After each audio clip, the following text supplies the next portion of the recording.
Hi, this is Jen. I am doing a video on how to make homemade fruit roll-ups. Mine are organic. You can choose to do that or not. Anyways, in my blender I have 5 cups of fruit. The best way to you can use any kind of fruit. Everything's pretty good. But the best thing is probably all berries. That seems to be the most favorite.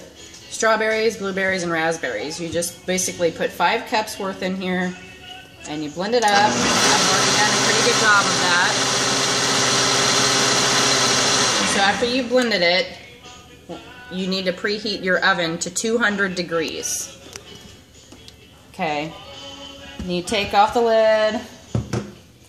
What I would suggest is straining the fruit, because if you don't, you're going to get all the seeds in there, and most people don't like the seeds. So I would get one of the mesh strainers.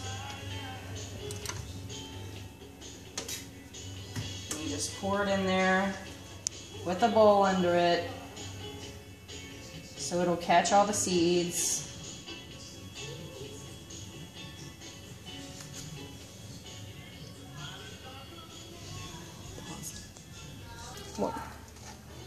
Okay, so I have all the fruit that I've blended up really good in the blender, and I put it into one of these mesh strainers.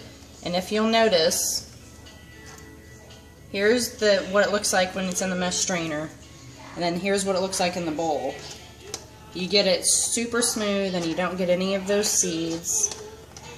My daughter was just saying she likes some of the seeds, so we might try to put a little bit in there just to make it seem even more natural when they eat it.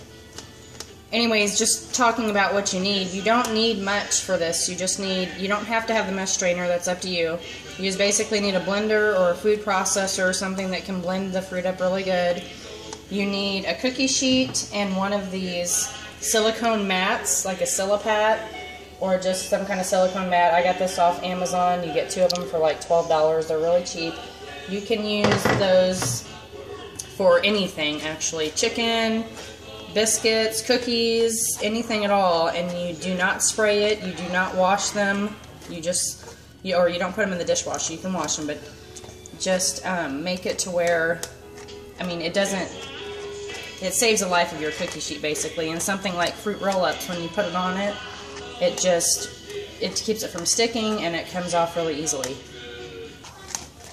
So what size cookie sheet do you need? Pretty much a standard one. These silicone pads come pretty standard. This is you don't want to use the tiny ones. This is a pretty standard size cookie sheet, and I'll show you when we put it out on the mat why it needs all this space. Okay. Okay, just for an example, this is how it looks like. If you can get this mesh strainer, look how much seeds don't get into your fruit roll-up, and look how smooth that is. So just an example, this is why I would get one of these mesh strainers if you don't have one. Okay, so this is what it looks like after I poured it out onto the pad. You don't want to make it too thin. What I did, I just basically poured it out and I let it leave. This is what it looked like. Just kind of start pouring from the middle. You don't want to thin it out too much, because the thinner it is, the more it'll kind of burn on you. And especially around the sides, you don't want to make the sides thin. So I just left it how it is. So now when my oven is done, 200 degrees, 4 to 6 hours, take it off, let it cool down, cut them up, wrap them into wax paper, wrap into a circle.